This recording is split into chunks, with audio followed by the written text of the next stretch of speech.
Hola a todos, el día de hoy hablaremos sobre las enfermedades de la vía aérea y la enfermedad pulmonar obstructiva crónica, más conocida como EPOC, como expositora Helen Calderón. Como bien sabemos, las enfermedades de la vía aérea van a comprometer de forma importante el flujo del aire, afectando la función tanto pulmonar y también a su vez nos va a afectar la vida del paciente, puesto que resulta bastante limitante para ellos realizar sus actividades diarias. Dentro de este grupo de enfermedades, la EPOC es una de las que presenta mayor prevalencia y esta se va a encontrar ligada de forma bastante importante al hábito tabáquico. Por ende, es importante que realicemos su diagnóstico temprano, tanto clínico como imagenológico, para poder dar un manejo adecuado del paciente, mejorando por ende su pronóstico. Los objetivos de esta charla son identificar los hallazgos radiológicos típicos que vamos a encontrar dentro de este grupo de enfermedades, reconocer el papel de la tomografía computarizada, diferenciando los distintos patrones obstructivos que nos van a ofrecer las distintas imágenes que vamos a analizar a continuación, y por ende, todos estos nos van a llevar a un punto en común, y eso es el resaltar y el recalcar la importancia que tiene la imagenología para un seguimiento clínico adecuado para el manejo de pacientes con EPOC. Las técnicas de imagen que se usa para las enfermedades de la vía aérea son tomografía computarizada, resultando esta la más sensible y la más específica, pues nos ayuda a determinar y encontrar hallazgos específicos de distintas enfermedades. Y a su vez, recordemos que resulta mucho más asequible realizar una tomografía computarizada que una resonancia magnética. Por ejemplo, tenemos sus distintas variaciones, como la reconstrucción multiplanar, la tomografía computarizada en expiración, que como recordamos, esta variación nos va a permitir valorar el atrapamiento aéreo como tal, analizando a su vez los distintos cambios dinámicos que existen en la morfología de la vía aérea como tal. La broncoscopía virtual con TC, que nos sirve para guía de las intervenciones. Tenemos a su vez la tomografía computarizada de alta resolución, la proyección de máxima intensidad y la proyección de intensidad mínima. La radiografía de tórax se ha visto rezagada debido a que presenta hallazgos bastante inespecíficos. Recordemos que esta nos va a presentar ya hallazgos evidentes cuando el paciente se encuentra en etapas avanzadas de la enfermedad. Es decir, si viene un paciente en fases iniciales de POC, no vamos a encontrar mayor hallazgo y se podría dar un mal diagnóstico asumiendo que el paciente se encuentra bastante bien cuando no es así. Por ende, es mejor la tomografía computarizada. Iniciemos hablando de la tráquea. La tráquea se encuentra inferior al cartílago cricoides y se va a extender hasta la carina, que es el punto donde se van a dividir tanto bronquio principal derecho como izquierdo. Esta va a medir aproximadamente 12 centímetros y va a estar comprometida por dos anillos por cada anillos cartilaginosos por cada centímetro de tráquea. Recordemos que el calibre de la luz traqueal como tal va a variar según la edad y el sexo del paciente. En el caso del hombre, el calibre coronal va a ir de 13 a 25 milímetros y el sagital de 13 a 27 milímetros. En el caso de la mujer, el calibre traqueal coronal va a ir de 10 a 21 milímetros y el calibre sagital de 10 a 23 milímetros. Tanto en los hombres como en las mujeres, el índice traqueal se va a mantener de 0,67 a 1. Recordemos que esta tabla se hizo con medidas realizadas 2 centímetros por encima del callado de la aorta. Recordemos que el callado de la aorta va a pasar sobre el bronquio principal izquierdo. Por ende, 2 centímetros sobre esta es donde se realizó estas medidas que vamos a tener como referencia. La patología traqueal comprende dos grandes grupos. Tenemos los grupos focales, que tienen mayor prevalencia, y las patologías difusas. Dentro de las focales tenemos a las estenosis, que usualmente son de etiología benigna, como las subglóticas, postraumáticas, iatrogénicas o incluso las infecciosas. Las focales van a presentar lesiones de tipo nodular y son causadas por neoplasias, las cuales recordemos que también se van a dividir en neoplasias benignas, donde el papiloma es el que presenta mayor prevalencia y el amartoma también. Las malignas, con sus principales protagonistas como el carcinoma adenoide quístico y el carcinoide, y las neoplasias en estadio M1. Las lesiones difusas, a su vez, van a ser clasificadas según la el diámetro del lumen, que puede ser aumentado en el caso de una tráqueo o broncomegalia, que puede ser de etiología congénita o adquirida. Difusas con diámetro disminuido, en este caso van a ser circunferenciales, como es el caso de la calcificación en la amiloidosis o la sarcoidosis. Y también tenemos cuando el diámetro disminuido va a respetar la pared posterior, que es el caso que se produce en la policondritis recidivante y la traqueobroncopatía osteocondroplásica. Por otro lado, tenemos la traqueobroncomalacia, la cual produce una disminución del diámetro en expiración. Las dos primeras de las cuales se habló van a disminuir o aumentar el diámetro de forma independiente de si se encuentra en una fase de inspiración o expiración. La estenosis. La estenosis como tal se denomina a la disminución del diámetro del lumen traqueal y esta estenosis puede aparecer generalmente después de un traumatismo traqueal, después de una intubación, que es lo más común. Para esto nos vamos a basar en el sistema de clasificación de Mayer-Koro, la cual, el sistema nos va a clasificar estenosis de grado 1 a grado 4, siendo grado 1 cuando existe un 0% de obstrucción al 50% de obstrucción. Grado 2 del 51% de obstrucción al 70% de obstrucción. Grado 3 del 71% de obstrucción al 99% de obstrucción. Podemos visualizar. Y el grado 4, pues, se va a producir cuando nosotros ya no detectamos un lumen como tal. Por ende, se necesita una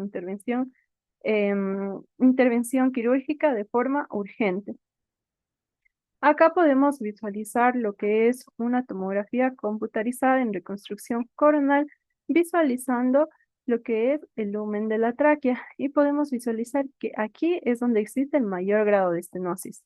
La medida D es el diámetro de la tráquea normal de 20.1 milímetros y donde se produce el mayor grado de estenosis, que es la medida C, la medida B podemos visualizar que mide de 2.8 milímetros, es decir, de la medida normal a la estenosada, se produjo un reducimiento del diámetro del lumen de aproximadamente un 83%.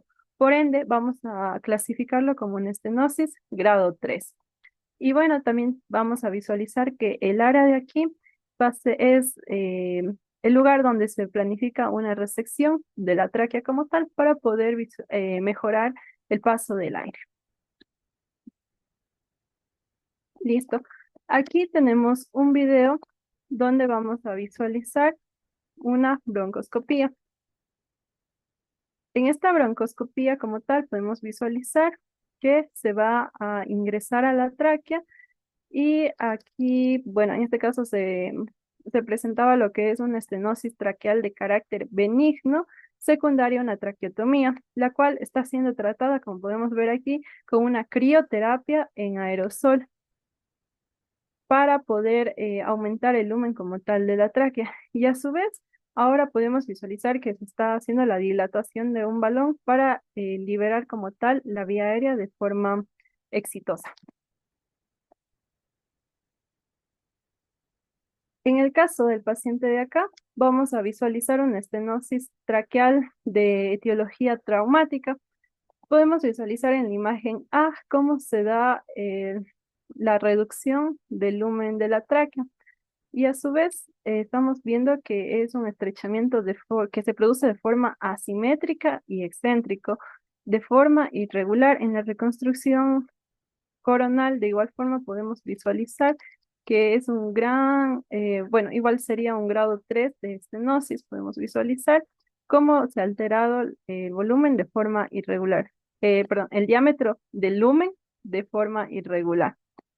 Aquí a su vez, en la imagen C podemos ver una renderización volumétrica donde vamos a obtener imágenes en 3D para las cuales nos van a ayudar a visualizar de mejor forma cómo se está produciendo la reducción del diámetro del lumen. Y finalmente la broncoscopía virtual, que nos ayuda a tener detalles mucho más explícitos de la lesión que está obstruyendo la tráquea. Las neoplasias benignas van a representar menos del 10% de las neoplasias traqueales, y entre ellas tenemos los papilomas, los adenomas y los tumores mesenquimales, como los amartomas, que es el caso que nosotros vamos a presentar ahora. Recordemos que la clínica del paciente con un amartoma va a ser que tiene estridor. Entonces, aquí podemos ver una TC en un corte axial donde visualizamos una lesión polipoide que se encuentra bastante bien delimitada, que presenta densidad de tejido graso. Y acá en la periferia podemos visualizar incluso un componente sólido periférico. Acá en la reconstrucción sagital, de igual forma, podemos visualizar que se trata de una lesión traqueal intraluminal exofítica. ¿Por qué exofítica?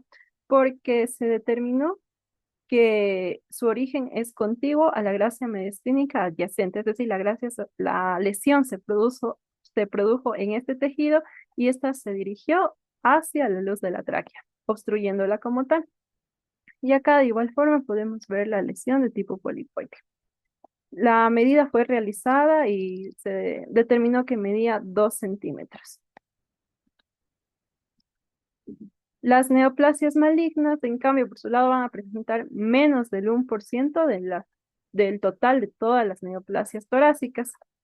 El carcinoma de células escamosas como tal es el caso que vamos a presentar a continuación, y vamos a visualizar una tomografía computarizada en corte axial en la fase arterial, donde visualizamos un engrosamiento irregular, podemos ver aquí, que se produce de forma circunferencial de la tráquea en su porción distal, también de la carina como tal, y a su vez podemos visualizar este engrosamiento que se está produciendo de la pared justo donde se dividen los bronquios principales.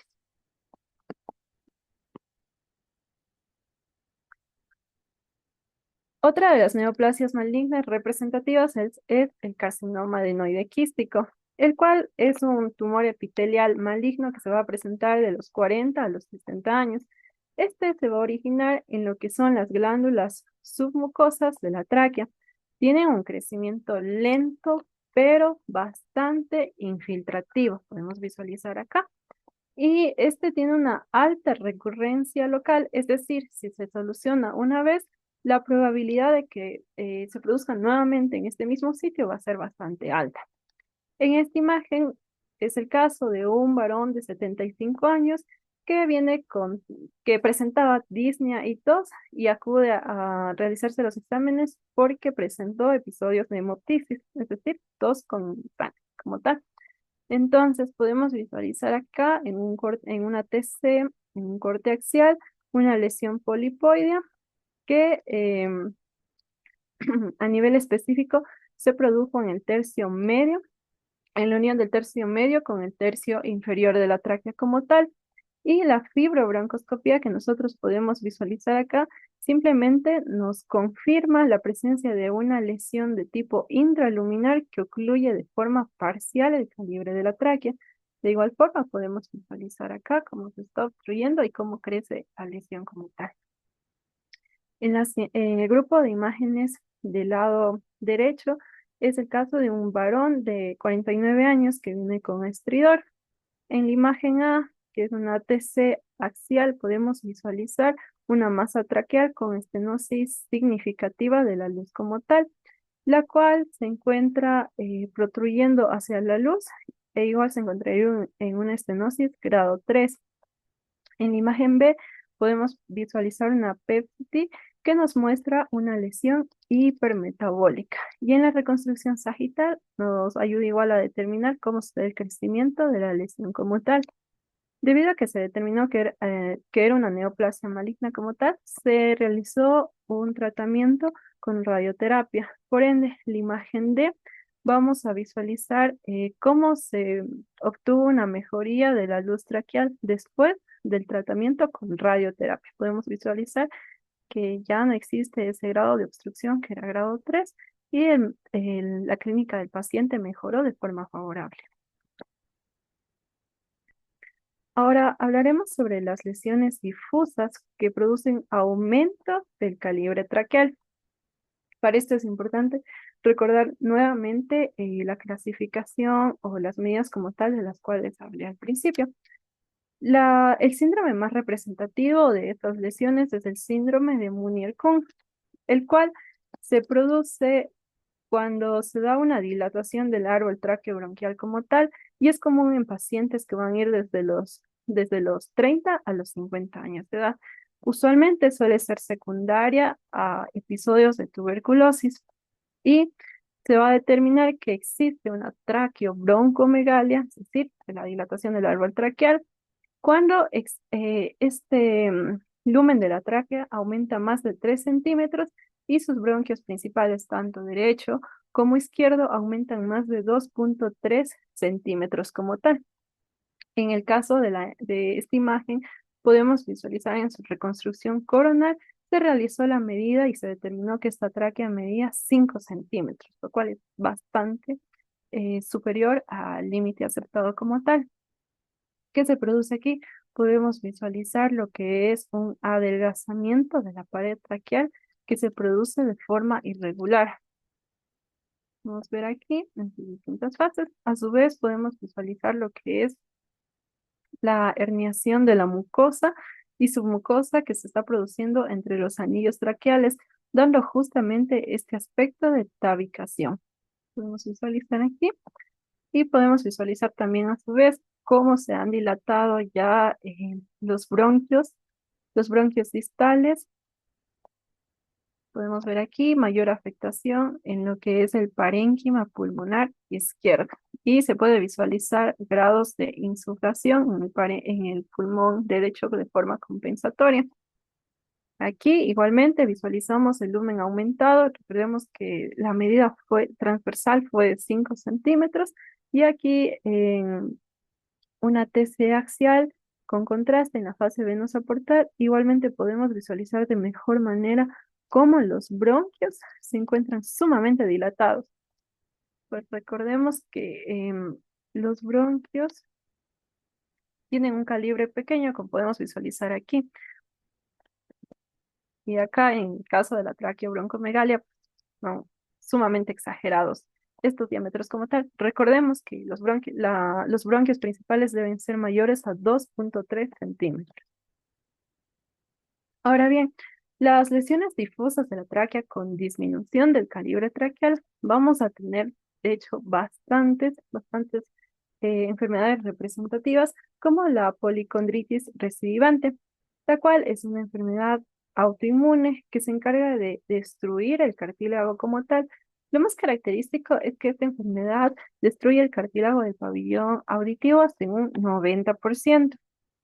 Sin embargo, existen otros casos donde se ha registrado que se destruye también el cartílago de la nariz como tal y el cartílago traqueal hasta en un 50% de los pacientes que presentan esta enfermedad. La amiloidosis, por su lado, es la acumulación de la proteína fibrilar amiloide. La sarcoidosis, recordemos que es una lesión granulomatosa que tiene una predisposición por afectar a la tráquea superior. Tenemos también la tráquea estable, la cual afecta a la tráquea superior e intratorácica como tal. Y una de las características principales es que el índice traqueal aquí es menor a 0,67. Recordemos este índice del cual se habló igualmente al inicio. Por su lado, la granulomatosis de Wegener se produce por un aumento del tejido anormal de los anillos y cartílagos laringeos. Por su lado, la traqueobroncopatía osteocondroplásica se va a producir por la proliferación que existe tanto de hueso como de cartílago y se va a manifestar como lesiones de tipo nodulosas o nodulares como tal. La traqueobronquitis asociada a colitis ulcerosa es una de las manifestaciones extraintestinales de la colitis como tal. Y pues, es un hallazgo bastante extraño, pero sí se ha encontrado en diversos casos. Incluso se podía visualizar que en algunos pacientes se produce la calcificación de los anillos traqueales. Sin embargo, no se produce la destrucción de los mismos. La traqueobroncomalacia, pues se produce aquí las pérdida de las estructuras de soporte, generando como tal a su vez o llevándonos al colapso de la vía aérea cuando se produce una expiración forzada. Y las infecciones traqueobronquiales, pues que van a disminuir el calibre del traqueal justamente por este proceso inflamatorio. Respecto a la policondritis recidivante, recordemos que se produce un engrosamiento difuso de la pared traqueal. En este caso, en la imagen A, en la TC axial, podemos visualizar cómo se produce en la pared tanto anterior como posterior. Ya. Tanto en la pared, perdón, sí, anterior, lateral y posterior. En la imagen B, en la reconstrucción coronal, podemos visualizar de mejor forma cómo se reduce el diámetro del bronquio principal izquierdo. Podemos visualizar cómo el diámetro se ha disminuido de forma bastante considerable. Y también podemos visualizar que incluso ya en este caso se produjo lo que es una calcificación. Podemos visualizar allí la densidad densidad de hueso. Y finalmente, en la imagen de igual en una reconstrucción coronal, podemos visualizar como tal ya la presencia de ganglios linfáticos mediastínicos, los cuales tuvieron una medida mayor a 6 milímetros. Por ende, la policondritis en este paciente estaba bastante avanzada.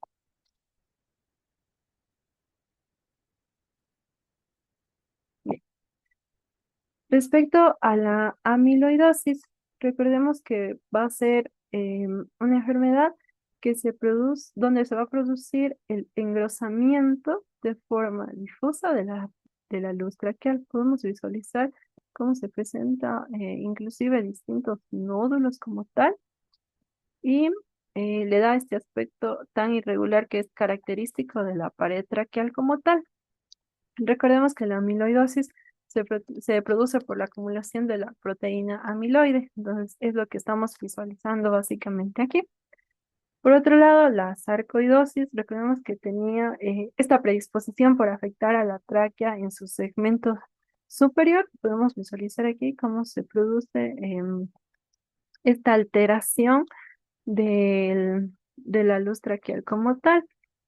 Vemos aquí cómo se va afectando, tiene zonas de dilatación y a su vez zonas de estenosis, como vemos aquí.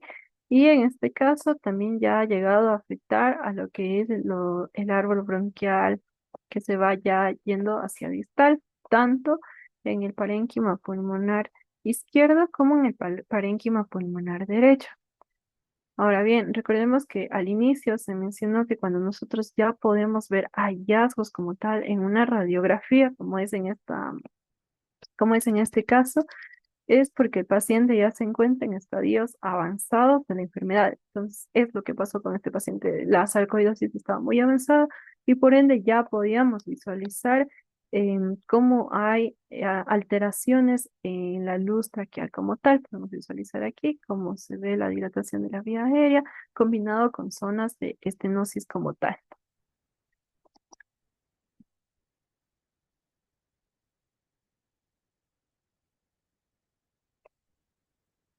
Bien. Hablemos de las bronquiectasias. Las bronquiectasias son dilataciones que se producen de forma localizada e irreversible del árbol bronquial. Entre estas, bueno, aquí podemos visualizar cómo se va a dar la dilatación y a su vez esto nos va a llevar a la clasificación que va a existir de las mismas. Entre esas tenemos las bronquiectasias cilíndricas, las cuales van a producir esta dilatación del árbol bronquial de forma regular, siguiendo todo lo que es ese bronquio. Vamos a visualizar aquí, por eso se la denomina cilíndrica, porque se produce de forma regular y en esa forma tubular característica que le da. También tenemos las bronquiectasias varicosas, que como podemos ver, está combinado con áreas de dilatación, con áreas de estenosis, dilatación, áreas de estenosis, por lo cual se le da este aspecto bastante tortuoso a esta clasificación. Tenemos a su vez las bronquiectasias quísticas, que se van a presentar ya en bronquiectasias que se encuentran bastante avanzadas o graves, e incluso podemos visualizar lo que es la presencia de moco como tal. A su vez, em, se van a acompañar de quistes pulmonares, de distintos patrones en panal. También puede existir la presencia de enfisema panlobuliar, la presencia de bullas subpleurales, recordemos también, y también podemos encontrar lo que es una perfusión en mosaico, la cual iba a estar cuando ya el paciente se encuentra sumamente grave.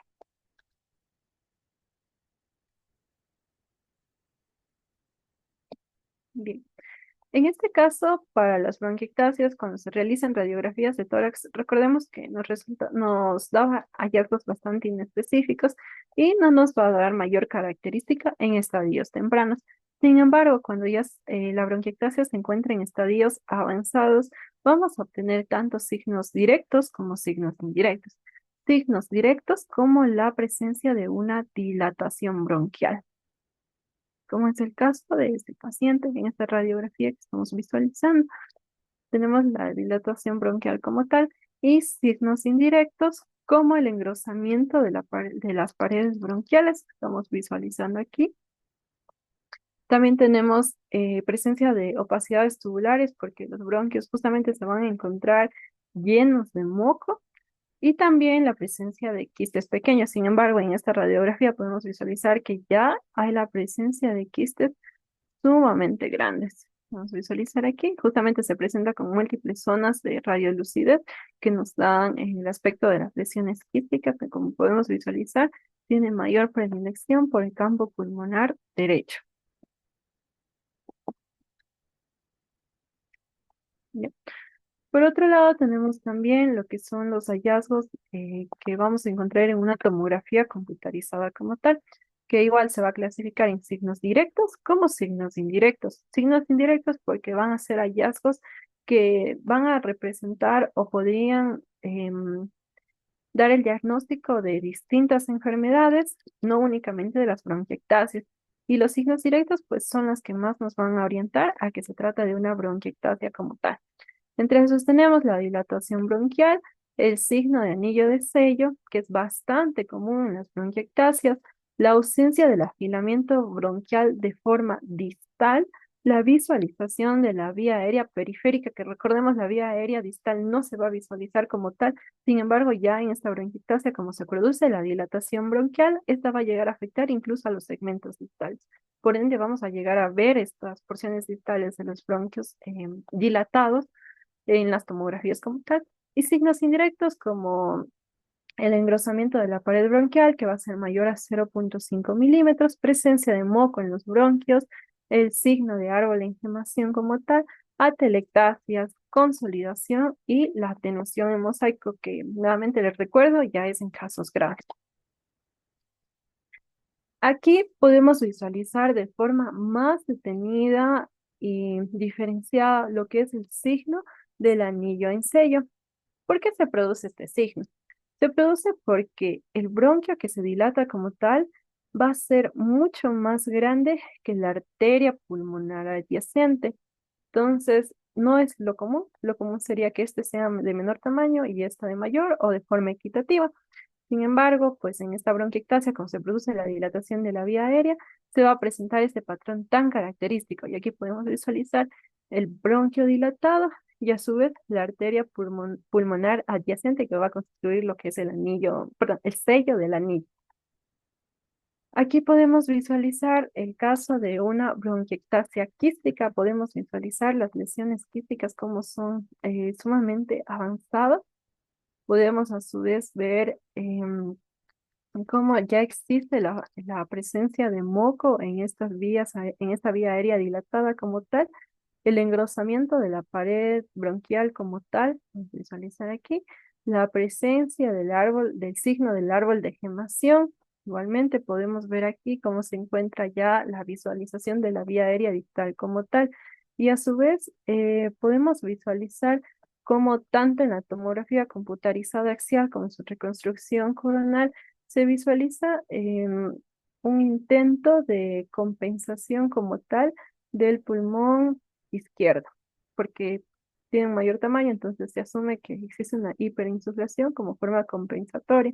Y acá en la reconstrucción coronal, pues podemos visualizar cómo la totalidad del parénquima pulmonar derecho se encuentra lleno o se encuentra ocupado en su totalidad por lesiones, por distintas lesiones quísticas, tanto como de pequeño a grande calibre, afectando toda esta zona y por ende nos va a afectar de forma importante lo que es la capacidad respiratoria. Por ende, este paciente seguramente presentó lo que es una insuficiencia pulmonar como tal. Bien. La fibrosis quística como tal, que va a ser la mayor, es la causa de bueno, es la mayor causa de producción de insuficiencia pulmonar como tal en las primeras 3 décadas de vida. Vamos a tener que esta fibrosis se produce justamente porque hay un defecto autosómico recesivo y los hallazgos característicos en una radiografía de tórax va a ser principal la hiperinsuflación pulmonar. En esto es importante recalcar que la hiperinsuflación pulmonar al inicio, en las etapas iniciales de la fibrosis quística como tal, puede ser reversible. Sin embargo, mientras más avanza la enfermedad, esta va perdiendo la capacidad de su reversión. Por ende, ya se vuelve irreversible. En casos graves podemos encontrar lo que son los abscesos pulmonares. También podemos visualizar el aumento del tamaño de los cilios, como vemos en esta radiografía cómo están aumentando los cilios y el engrosamiento de la pared bronquial. Podemos visualizar y por eso justamente llegamos a visualizar ya lo que son las vías aéreas que tienden a ser un poco más distales, justamente por la fibrosis, los distintos grados de fibrosis que se está produciendo. Y en este caso, sí, la fibrosis ocupó más del 70% de los campos pulmonares. Y a su vez, también, bueno, aquí el artículo nos mencionaba que ya existían rasgos de la hiperinsulación de la paciente porque ya se encontraba en estadios avanzados de la fibrosis quística. Por ende, en esta paciente ya la hiperinsuflación pulmonar es irreversible. Los hallazgos en tomografía computarizada de la fibrosis como tal, em, uno de los más severos va a ser la atenuación en mosaico, como podemos visualizar aquí. Podemos visualizar distintas áreas quísticas y a su vez la dilatación del árbol bronquial. Podemos visualizar aquí que si seguimos este bronquio ya llegamos a su segmento distal, lo cual no es normal. Recordemos que ya no deberíamos ver el trayecto de los bronquios distales como tal. Sin embargo, aquí podemos seguir viendo, podemos seguir el recorrido como tal de los mismos. Por ende, ya este paciente se encontraba ya igual nuevamente en un estadio grave de la enfermedad. Podemos visualizar también lo que era el patrón en árbol de gemación y también existe la presencia como tal de bronquiectasias de forma bilateral, grave y generalizada. Podemos visualizar que está afectando a ambos parénquimas pulmonares, tanto izquierdo como derecho. Recordemos a su vez que lo característico era la presencia del taponamiento con moco y esto nos da la apariencia de la atenuación en mosaico. Vamos a visualizar acá. De igual forma, en su corte axial vamos a visualizar nuevamente de forma más clara el patrón en árbol de gemación, cómo existe el atrapamiento aéreo, pues podemos visualizar que el diámetro anteroposterior torácico se encuentra aumentado, evidente en este paciente, podemos visualizar, y también la presencia de los tapones submucosos. Y bueno, estas imágenes fueron realizadas antes de un trasplante pulmonar bilateral. La fibrosis quística, en este caso, puede ser acompañada con bronquiectasias como tal, y aquí podemos visualizar el caso de una mujer de 25 años que vino presentando disnea grado 4, donde podemos visualizar el engrosamiento de las paredes bronquiales como tal. Recordemos que no es normal que nosotros veamos esto, entonces podemos visualizar aquí cómo se produce justamente este engrosamiento de la vía de los bronquios distales como tal, a su vez nuevamente acompañado del patrón de árbol de gemación. Podemos visualizar aquí. Vamos aquí. Nuevamente igual se produjo el engrosamiento de los bronquios principales, como es el caso de aquí. Y vemos que afecta de igual forma tanto a parénquima pulmonar derecho como al parénquima pulmonar izquierdo en todos sus lóbulos. No tiene predisposición por un lóbulo en específico.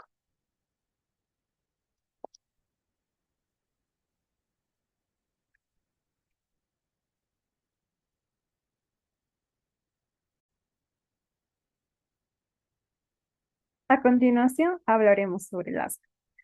La vía respiratoria normal se encuentra con una pared bronquial sumamente dilatada, permitiendo el flujo y el paso correcto del aire como tal. Recordemos que el asma es una enfermedad inflamatoria que va a obstruir esta luz. Es una enfermedad de tipo crónica donde los bronquios van a tener esta obstrucción de tipo reversible, ya que durante un ataque o una crisis asmática como tal, la luz del bronquiolo se va a ver sumamente obstruida, pero una vez que se aplican broncodilatadores, esta luz se va a dilatar y va a permitir el flujo correcto y el paso del aire. Recordemos que la clínica típica de un paciente asmático va a ser disnea, las sibilancias, tos seca y una sensación de opresión en el pecho. En un estudio que se realizó en el Hospital Vicente Corral Moscoso en Cuenca en 2022, se encontró que de 1.065 pacientes, 164 presentaron asma, dejándonos una prevalencia del 15.4% de pacientes asmáticos. A nivel de Cuenca ya se llegaran a tabulizar estos datos. Como tal, vamos a tener diferentes frecuencias de la exposición a agentes extraños y podemos visualizar que el mayor porcentaje como tal de los pacientes que tienen asma no manifestaron tener la exposición hacia algún agente en específico. Por otro lado, la mayoría de los que sí estuvieron expuestos lo estuvieron a agentes químicos, a humos de biomasa, como el humo de los carros, humo de las fábricas, o también el mismo humo que, el mismo humo que se emana de las cocinas de leña y también las partículas de polvo que se encuentran más comúnmente.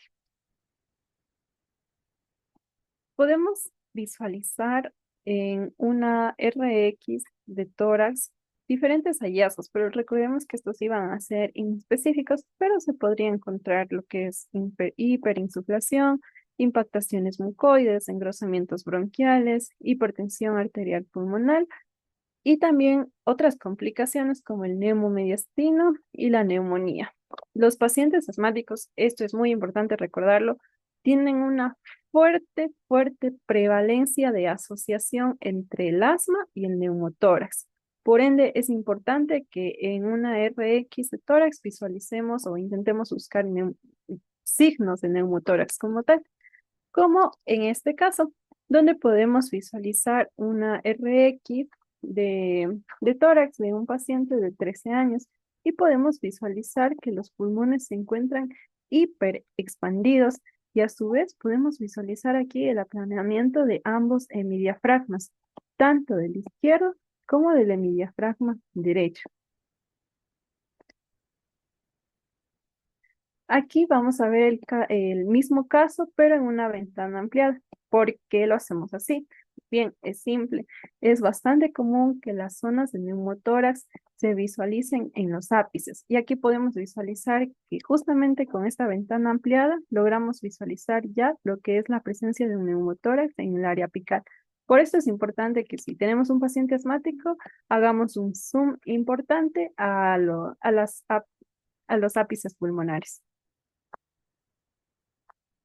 La tomografía computarizada va a ser indicada cuando el asma no puede controlarse a pesar de que el paciente ya esté presentando o ya esté tomando un tratamiento con broncodilatadores de la forma adecuada, con el seguimiento adecuado. Cuando se van a sospechar de complicaciones como tal o cuando nosotros deseemos realizar un diagnóstico diferencial con otros procesos patológicos que también podrían estar simulando el asma. También nos ayuda a hacer el diagnóstico de otras alteraciones que pueden estar asociadas a la clínica del paciente y también con motivos o fines investigativos. En este caso, tenemos una tomografía computarizada de tórax en una reconstrucción coronal de ventana pulmonar, donde vamos a visualizar que las puntas de flecha nos indican lo que son el engrosamiento de las paredes bronquiales y bronquiolares. Podemos visualizar aquí, aquí y aquí. Y a su vez, estos asteriscos nos van a demostrar la presencia de que estas zonas presentan una menor atenuación justamente por el atrapamiento aéreo y se encuentra asociado pues a ambos lóbulos superiores. ¿Qué hallazgos vamos a encontrar en la tomografía computarizada? La, el mayor hallazgo que nosotros vamos a encontrar hasta en un 50% es el signo del atrapamiento aéreo. Justamente podemos visualizar en esta TC de tórax axial, en ventana pulmonar, cómo se presentan estas áreas hiperlucentes que nos llevan a formar lo que es el patrón en mosaico. Podemos visualizar aquí área hiperlucente, una área de atenuación normal, área hiperlucente, entonces nos da justamente este aspecto en mosaico, porque es una mezcla, una combinación de distintas atenuaciones. A su vez, también vamos a tener el engrosamiento de la pared bronquial, que por ende nos va a llevar a la disminución de la luz bronquial. Vamos a presentar o evidenciar lo que son los nódulos centrolobulares y también en casos ya más avanzados puede existir la presencia de enfisema occipital. En esta imagen podemos visualizar una tomografía computarizada de tórax en un corte axial. Esta era de una mujer de la tercera edad que presentaba asma crónico. Las flechas grandes nos van a indicar justamente este engrosamiento de la pared bronquial y, y la disminución de la luz de los mismos. Y las flechas pequeñas, por otro lado, nos están demostrando las áreas que son bastante sutiles, pero sí podemos evidenciarnos y nos damos cuenta de forma detenida que se da una disminución de la atenuación y a su vez de la vascularización como tal. Vamos a visualizar aquí, que las flechas negras nos están indicando eso. A su vez podemos ver que también coexiste con el ya famoso patrón de árbol de inflamación que se presenta de forma distal. En la imagen de acá es de otro paciente, de un hombre de 52 años, con una tomografía computarizada de tórax en una reconstrucción coronal, donde podemos evidenciar ya la presencia de bronquiectasias y la disminución de la atenuación y la vascularización de los lóbulos pulmonares inferiores.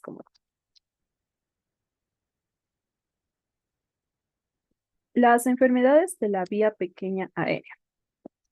Su Su enfermedad principal, la enfermedad estrella, es la bronquiolitis, que como su nombre lo dice, pues justamente es una inflamación de los bronquiolos. Esta puede presentarse en distintos contextos y afectar tanto a niños como a adultos. En niños lo más común es que se presente una bronquiolitis aguda y en los adultos lo más común es que ya se presente bronquiolitis de tipo crónico o subagudo. Los signos directos como tal en una tomografía computarizada va a ser la presencia de los nódulos centrolobulares, como podemos evidenciar aquí. La presencia de nódulos centrolobulares y a su vez nuevamente el patrón en árbol de gemación. Podemos visualizar en las zonas distales de tanto de la imagen B como de la imagen D. Podemos visualizar acá. También, bueno, puede acompañarse de bronquiolectasias, que acá podemos encontrar una bronquiolectasia. Y ya signos más indirectos, es decir, que pueden ocurrir tanto en la bronquiolitis como en otras enfermedades. Recordemos que esto también se podía encontrar en otra de las patologías que ya hablamos anteriormente, como es el patrón en mosaico por los distintos grados de atenuaciones y también los signos del atrapamiento aéreo. Bien. Aquí podemos visualizar una tomografía computarizada de tórax en un corte axial, donde vamos a visualizar lo que es la inflamación bronquiolar con un engrosamiento de la pared de la misma. Podemos visualizar aquí de forma bastante clara lo que es el engrosamiento severo que se está dando de las paredes bronquiales. Y a su vez, estas se van a acompañar de nódulos centrolobulares y también del patrón nuevamente, el patrón en árbol de gemación. Aquí nuevamente en otro corte, a un nivel más bajo, podemos visualizar lo que viene siendo el engrosamiento de la pared bronquial. En estas imágenes vamos a visualizar lo que son distintos tipos de bronquiolitis. En la figura 4, que es una TC de tórax de corte axial, que se le hizo a una mujer de 75 años que presenta un síndrome de aspiración crónica, donde podemos visualizar las flechas negras nos están indicando nódulos centrolobulares más el patrón en árbol de gemación. Podemos, ya saben, encontrarlo a nivel de la periferia porque es la visualización de los vasos pequeños periféricos. En la imagen 5 es un hombre de 56 años que nos presenta igual nuevamente opacidades centrolobulares más el patrón en árbol de gemación, que aquí es mucho más obvio que en el caso de la señora. En la figura 6, por otro lado, ya presentamos elementos extras, como son las bronquiectasias quísticas de forma extensa que se están produciendo. A su vez, también tenemos la presencia de lo que son las bronquiolectasias cilíndricas como tal, y nuevamente el patrón, un árbol de gemación, que podemos visualizarlo aquí y también acá. Y en la figura 7 vamos a visualizar ya aquí de forma más clara lo que es el patrón en mosaico, es decir, áreas hiperlucentes y áreas de atenuación normal del parénquima pulmonar por justamente el atrapamiento aéreo que está produciendo este paciente. Es importante que una vez que nosotros diagnostiquemos lo que es la bronquiolitis, se realice un diagnóstico diferencial con los distintos tipos de bronquiolitis que existen como tal, porque podríamos confundirla con una neumonitis por hipersensibilidad, una bronquiolitis celular, con una panbronquiolitis. También puede ser confundida con un asma bronquial, con un enfisema pannacinar, bronquiolitis de tipo, se debe diferenciar del celular, de folicular. Es importante también que se identifique siempre la causa de la bronquiolitis para así poderlo clasificar de la forma correcta y que eso nos lleve a dar un adecuado tratamiento como tal. La bronquiolitis celular, por su lado, se va a clasificar en 6 tipos importantes.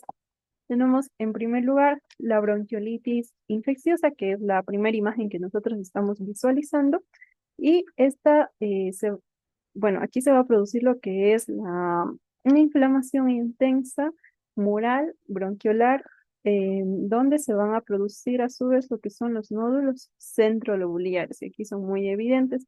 Y nuevamente, esto es muy común que en la bronquiolitis infecciosa se asocie como tal con el patrón de árbol en gemación, o también denominado el patrón de árbol en brote. Y nuevamente podemos visualizar lo que es el engrosamiento de la pared bronquial. Aquí y acá. Tenemos también lo que es la bronquiolitis por aspiración. Esto se puede producir justamente por una aspiración que llega a ser recurrente o incluso silenciosa del contenido gástrico. Puede ser la aspiración de alimentos o inclusive las mismas secreciones orofaringeas. Por otro lado, tenemos la panbronquiolitis, que es la imagen B, la que visualizamos acá, la cual va a afectar casi de forma exclusiva a los asiáticos, porque esta es una enfermedad que se encuentra ligada de forma bastante consistente a la alteración del antígeno HLA-B54.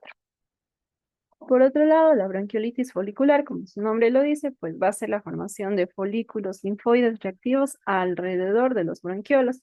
Y la bronquiolitis también se puede presentar en el contexto de neumonitis por hipersensibilidad, que ya habíamos hablado que es importante realizar el diagnóstico diferencial de bronquiolitis dentro de su misma clasificación, y la bronquiolitis de tipo respiratorio.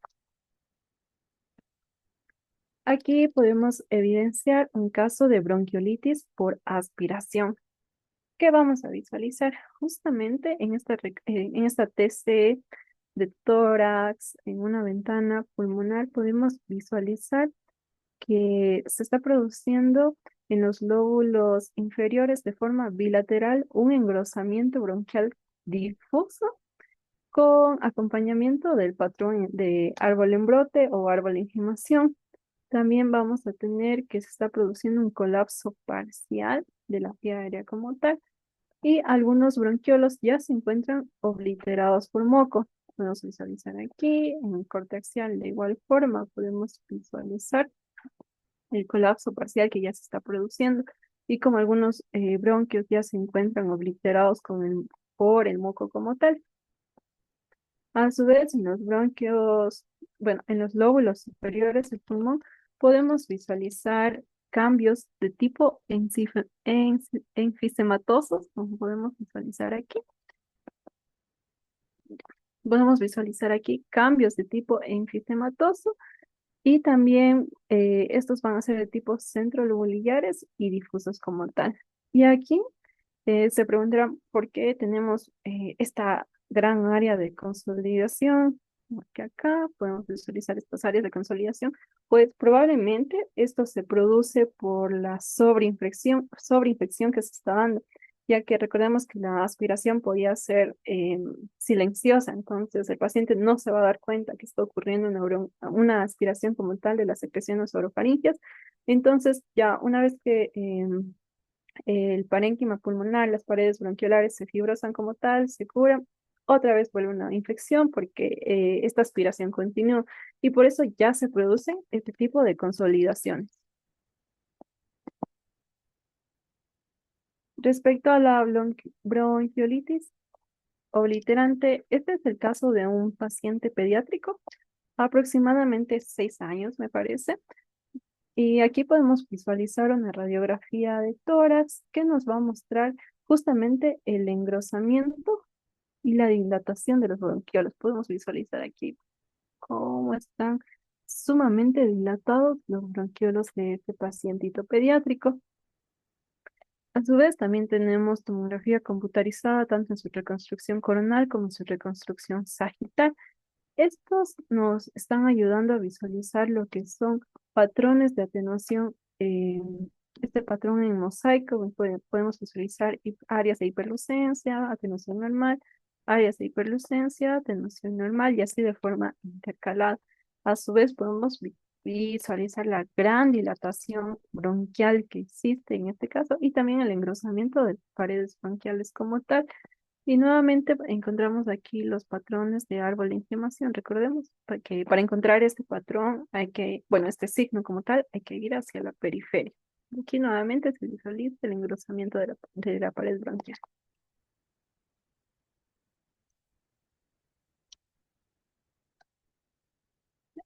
Continuamos con EPOC. La EPOC es una enfermedad de tipo obstructiva, como su mismo nombre lo dice, de forma progresiva, persistente, prevenible, pero no reversible. Esto es muy importante recalcarlo, ya que es imposible revertir la EPOC como tal y únicamente debemos asegurarnos ya de mejorar la calidad de vida del paciente de aquí, desde su diagnóstico en adelante, pero no podemos revertir ya todos los cambios morfológicos que existen a nivel de su estructura como tal por esta obstrucción del flujo aéreo. Ahora bien, ¿por qué se dice que es prevenible? Recordemos, al inicio les había comentado que existe una fuerte relación entre el EPOC y el hábito tabáquico. Entonces, es importante aconsejar que se dejen estos hábitos que realmente afectan bastante a la salud pulmonar especialmente. También tenemos entre las causas, como se había comentado en el estudio que realizaron aquí en el Hospital Vicente Corral Moscoso, la exposición a biomasa. Y bueno, se ha determinado que en estos últimos años la exposición a la biomasa es uno de los causantes principales de POC aquí en Cuenca. Y esto se debe a que ya mayor número de las personas de la ruralidad justamente asisten asisten a los centros médicos y como sabrán, ellos son los que están más expuestos al humo de la cocina en leña. También podemos tener em, causas genéticas como el déficit de alfa-1 antitripsina. Entonces, para que se dé el diagnóstico del EPOC, es importante tener en cuenta que debe cumplir con otro parámetro, y este es que coexistan dos enfermedades, entre ellas el enfisema pulmonar, que es básicamente la deformación de los alvéolos por la pérdida de los tabiques intraalveolares, disminuyendo así la superficie de intercambio para que se produzca la hematosis como tal.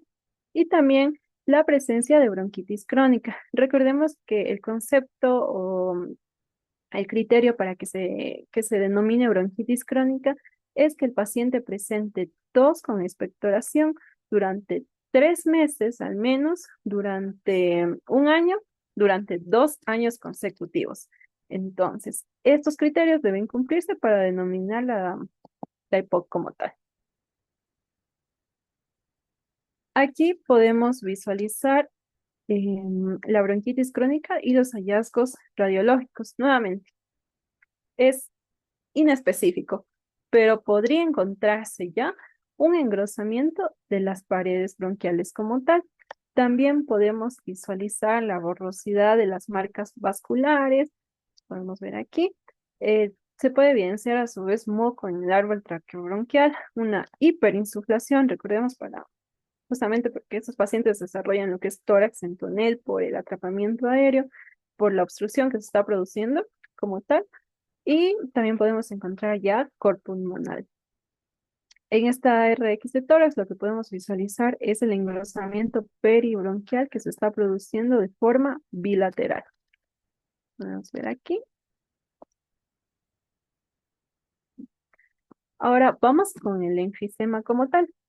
En el enfisema, los pulmones se encuentran claramente con una hiperinsuflación. Podemos visualizar aquí como ya se delimita el pulmón aquí como tal. Sin embargo, todavía existe aquí una insuflación pulmonar, justamente por el mecanismo compensatorio que se intenta realizar. Y a su vez podemos visualizar ya cambios a nivel morfológico, que son bastante notorios aquí. Iniciamos hablando del aplanamiento del hemidiafragma, tanto derecho como el aplanamiento que se ve mucho más marcado del diafragma izquierdo. También podemos visualizar cambios en el lóbulo superior izquierdo. Vamos a visualizar aquí ya cambios que se dan en estos lóbulos. Y otro cambio morfológico importante que podemos evidenciar aquí es que el corazón tiene ya una apariencia alargada, justamente por esta insuflación que empieza a ser ya, que empieza a, como tal a desplazar las estructuras. O sea, la hiperinsuflación empieza a desplazar ya el corazón como tal. Por eso le da esta apariencia alargada como tal. La clasificación del enfisema, esta se va a clasificar según la afección patológica y según los criterios funcionales y clínicos. Este puede ser de tipo centroacinar o centrolobulillar, panacinar o panlobulillar. Puede ser un enfisema paraseptal, un enfisema paracicatrizal. Es decir, ya después de que se produjo una infección, se recupera, pero sigue ahí después de una cicatriz. Los criterios funcionales y clínicos van a dividir únicamente el enfisema en dos tipos, de tipo leve y avanzado. Leve, cuando el paciente realmente no presenta ningún tipo de insuficiencia pulmonar, no hay mayor síntoma que el paciente presenta. Inclusive algunas bibliografías mencionaban que estos enfisemas incluso se daban o los hallazgos de enfisemas leves como tal se dan de manera ocasional, buscando otro tipo de patología y no, el paciente nunca presentó síntomas de que tiene enfisema como tal. Y ya el enfisema avanzado, pues el paciente nos presenta ya obviamente disnea que puede ir escalando de grado 1, grado 2, grado 3, inclusive llegando al 4 que ya requiere una intervención inmediata. El aumento del volumen pulmonar como tal, donde el volumen residual va a ser mayor al 120% del previsto y el aumento de la FEV.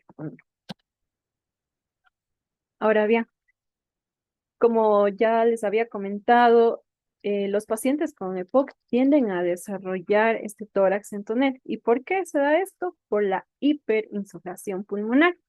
Entonces, ¿qué pasa aquí o qué parámetros nosotros vamos a tener en cuenta para hacer estas mediciones?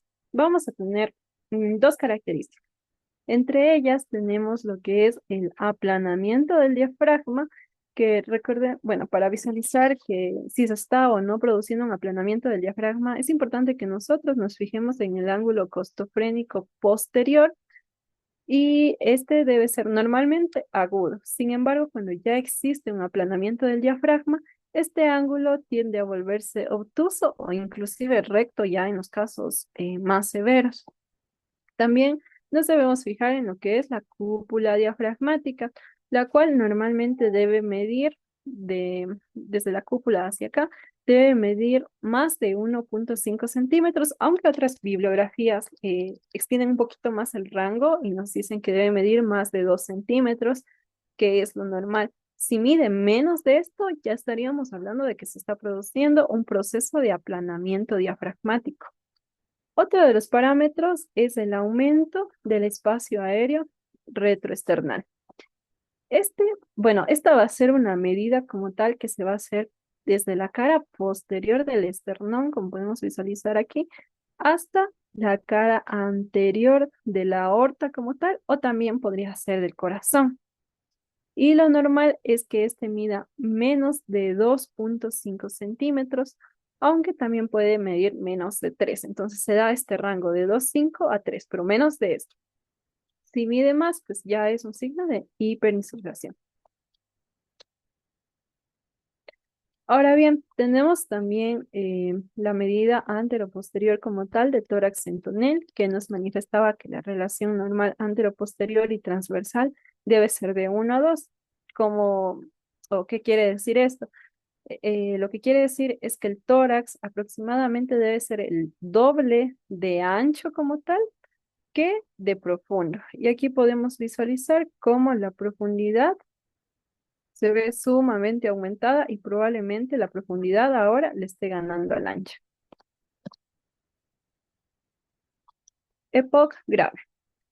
EPOC grave ya podemos visualizar lo que son los diafragmas aplanados, nuevamente, como se les había comentado, las costillas ya horizontalizadas por la insuflación pulmonar, la relación cardiotorácica pequeña, nuevamente visualizamos que el corazón tiene esta apariencia mucho más alineada y se recorre más hacia el mediastino medial como tal, y por eso se produce esta relación cardiotorácica mucho menor a 0,5 y podemos visualizar cómo la densidad de los vasos pulmonares va a aumentar, entonces se van a ver mucho más radiopacos como tal. La tomografía computarizada en EPOC va a tener distintas limitaciones. Esta nos va a dar resultados del 2 al 3% van a ser falsos positivos. Es un porcentaje relativamente bajo, pero existe ya este error como tal. Otra de las limitaciones es que se puede llegar a infravalorar la gravedad de la EPOC, porque justamente porque la tomografía computarizada no va a visualizar lesiones menores a 5 milímetros, por ende, enfisemas leves no van a poder detectarse y se puede dar un mal diagnóstico, es decir, un falso negativo. ¿Cuándo se van a detectar? Para una detección precoz como tal, cuando el paciente presenta disnea y además presenta una disminución de la capacidad de difusión pulmonar del monóxido de carbono. ¿Qué nos indica una disminución de esto? Pues lo que nos quiere decir básicamente es que hay un deterioro o una alteración en el intercambio gaseoso, es decir, se alteró la hematosis como tal. Y cuando no existen hallazgos, obviamente, en la RX o en la espirometría como tal. También nos sirve para dar un diagnóstico diferencial con otras causas de obstrucción o la disminución de atenuación. Y también se usa la tomografía como un método prequirúrgico y para un seguimiento adecuado. Podemos visualizar distintas áreas de enfisema como tal. Se han perdido ya los tabiques intraalveolares, ha aumentado este volumen La alteración morfológica alveolar fue alterada, pero también disminuyó el volumen del área de intercambio del intercambio gaseoso. Podemos visualizar nuevamente patrones en árbol de gemación, una alteración ya en lo que viene siendo la estructura de la pared bronquial.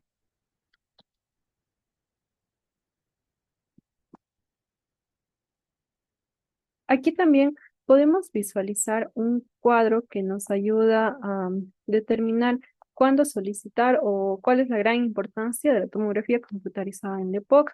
La tomografía computarizada nos va a ayudar, en primer lugar, a determinar la clasificación del enfisema, ya que recordemos que esto se puede clasificar en centro lobulillar, que a su vez puede ser de grado mínimo, grado leve, grado moderado, grado confluente, que ya aquí vamos a visualizar múltiples lucencias como tal, que van a invadir varios lóbulos, ya no va a ser limitado únicamente a un lóbulo, sino que se van a esparcir, inclusive llegando a afectar a ambos parénquimas de forma bilateral, sin distorsión. Y avanzado y destructivo, pues ya se da una distorsión de la arquitectura total de los lóbulos como tal.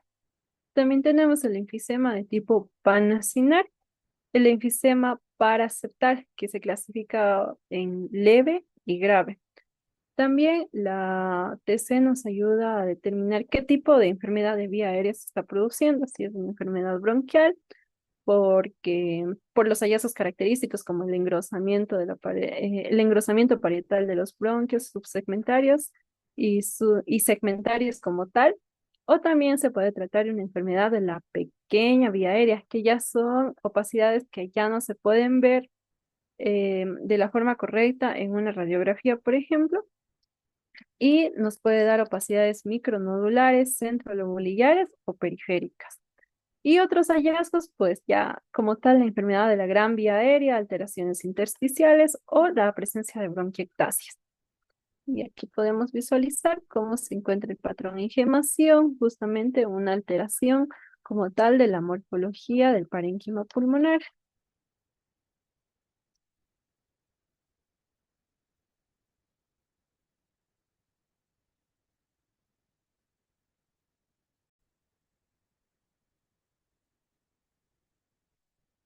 Ahora vamos a, como ya les había mencionado, la clasificación como tal de los tipos de enfisema, también es importante hablar sobre el enfisema lobar congénito. El enfisema lobar congénito como tal es una malformación pulmonar congénita que es bastante rara, ya que uno en 20.000 a 30.000 personas lo van a presentar y lo que va a causar básicamente va a ser la hiperinsuflación como tal de un lóbulo, el cual va a comprimir al pulmón sano. Afecta principalmente a recién nacidos vivos y principalmente a los varones. Como clínica, los pacientes pediátricos van a presentar taquipnea, cianosis por la misma insuficiencia pulmonar que se está produciendo y también vamos a visualizar retracciones por la dificultad respiratoria.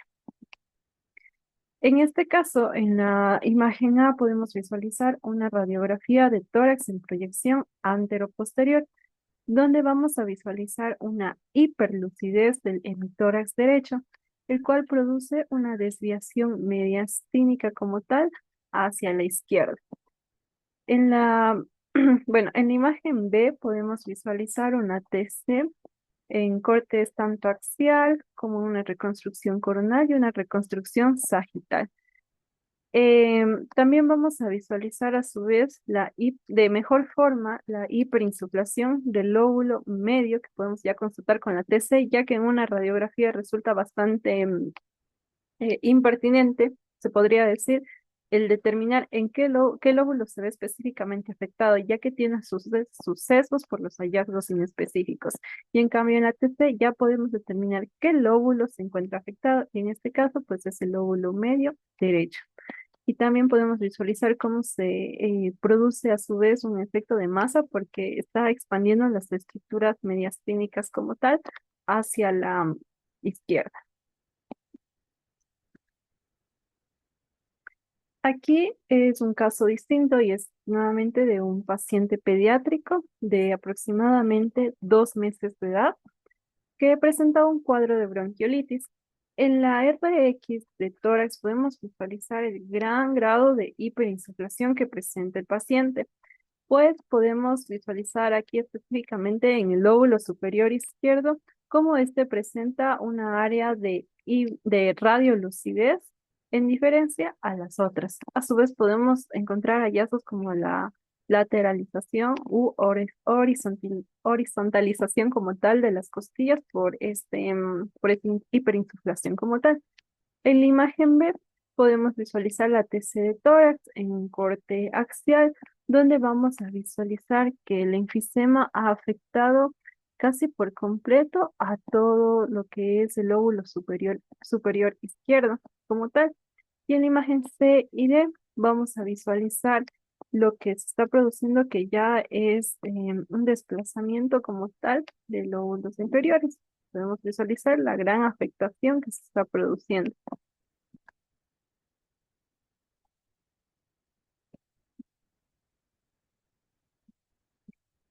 Para hablar de forma más detallada sobre los enfisemas, iniciemos con el centro lobulillar. Recordemos que este va a afectar de forma específica a la parte central de los acinos, como podemos visualizar en la imagen de acá, que resulta un poco más didáctica, y va a tener una predilección o predisposición por encontrarse en en los lóbulos superiores pulmonares. Y la población que más se ve afectada van a ser los adultos que son fumadores de tipo crónico. Y aquí podemos visualizar que nos encontramos en los lóbulos superiores con una TC axial. ¿Por qué? Porque podemos encontrar que nos visualizamos por encima del callado de la aorta. Entonces estamos en un lóbulo superior como tal y visualizamos justamente la presencia de enfisema que está afectando al centro de los lobulillos. Y bueno, no se encuentra mayor afección en este caso. Aquí podemos visualizar otro enfisema centrolobulillar. En la primera imagen estamos viendo una TC con una reconstrucción coronal como tal, donde estamos viendo enfisema centrolobulillar con una destrucción extensa del parénquima pulmonar y vemos que tiene una predisposición como tal por el lóbulo superior. Y finalmente, en la imagen B podemos ver una renderización volumétrica que nos va a dar múltiples aspectos vacíos o espacios vacíos como tal, que le da este aspecto de perforado al pulmón en su parénquima pulmonar derecho principalmente. Y justamente se produce por las áreas enfisematosas que hay en el lóbulo superior derecho. El enfisema panlobulillar. Como podemos visualizar en la imagen de acá, el enfisema panlobulillar va a afectar como tal a todo el bronquiolo respiratorio hasta sus porciones más distales. Tiene una predisposición o una predilección por afectar las porciones inferiores pulmonares y también las partes anteriores del pulmón como tal, y se encuentra fuertemente asociado a un déficit del alfa-1 antitripsina. Aquí podemos visualizar que nos encontramos en los lóbulos inferiores porque estamos viendo ya lo que sería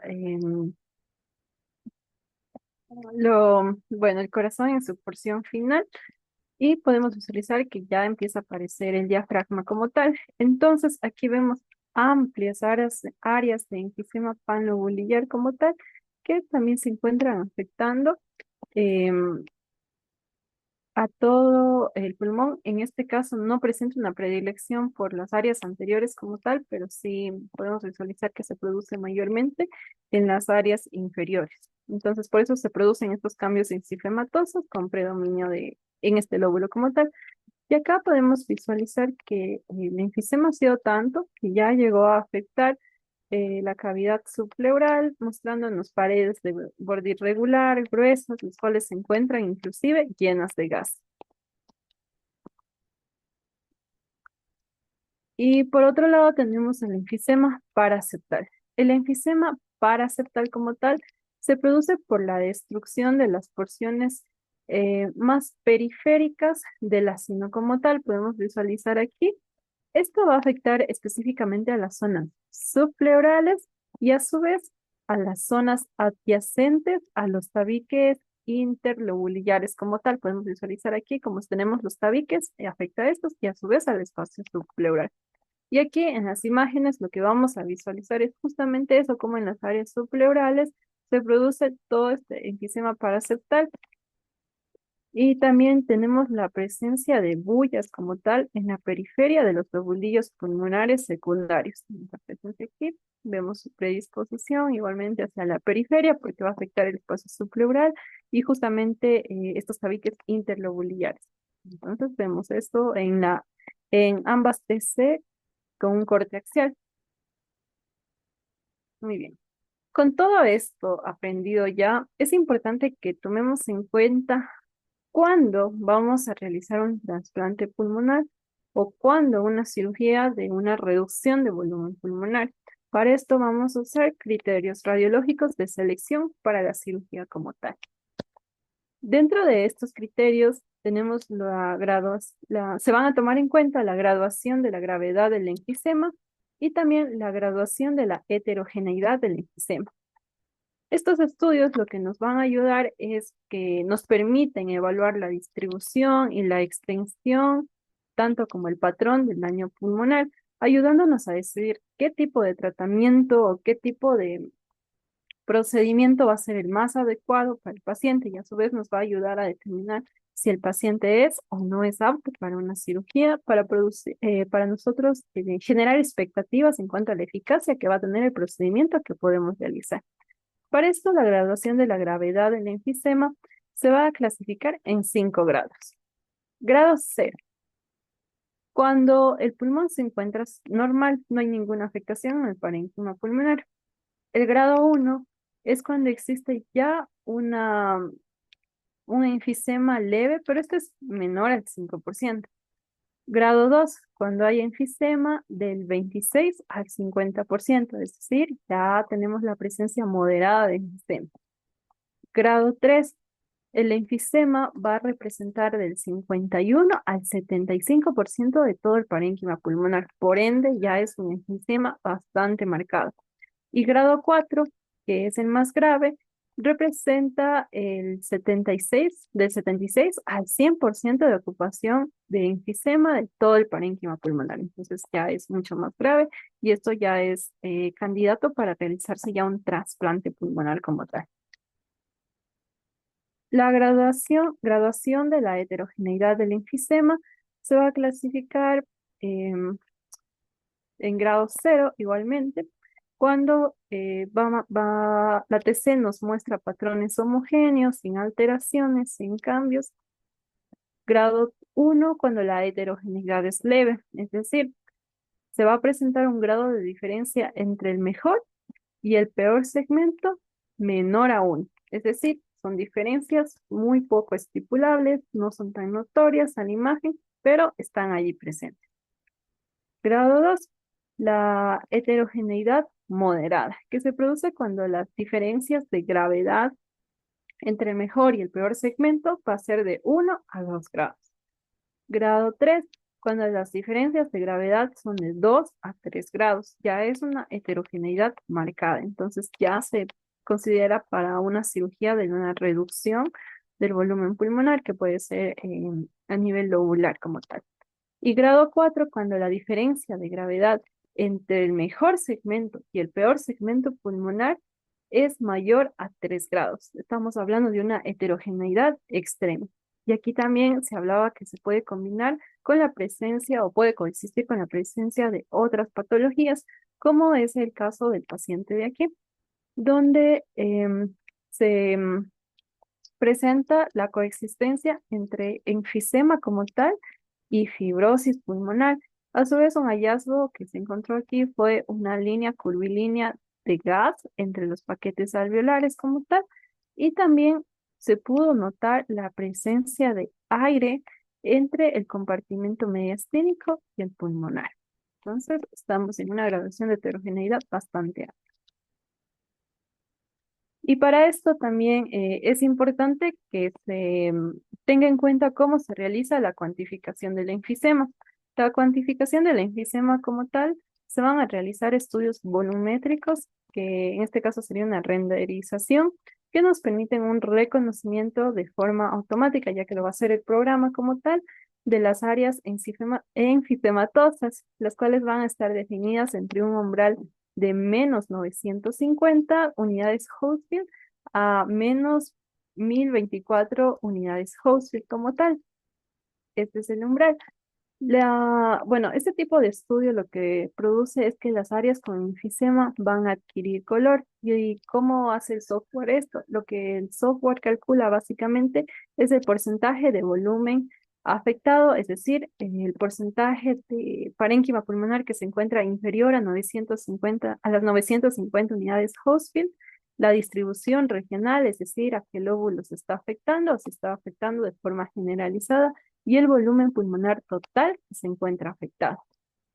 También es importante tener en cuenta que existen softwares que realizan una cuantificación de la afectación de la vía aérea, donde se va a segmentar la vía aérea como tal, el programa, y se va a identificar cómo se encuentra la integridad de las luces que pueden ser las luces bronquiales y también va a cuantificar el ancho de la pared bronquial. Por esto es importante que tengamos la idea y la noción de cómo funcionan estos programas, ya que si no sabemos qué representan estas zonas que adquieren color, no vamos a tener idea. Sin embargo, como ya les mencioné, son softwares que se encargan como tal ya de un diagnóstico y nosotros debemos complementar esto con la clínica. Y eso ha sido todo. Muchas gracias por su atención.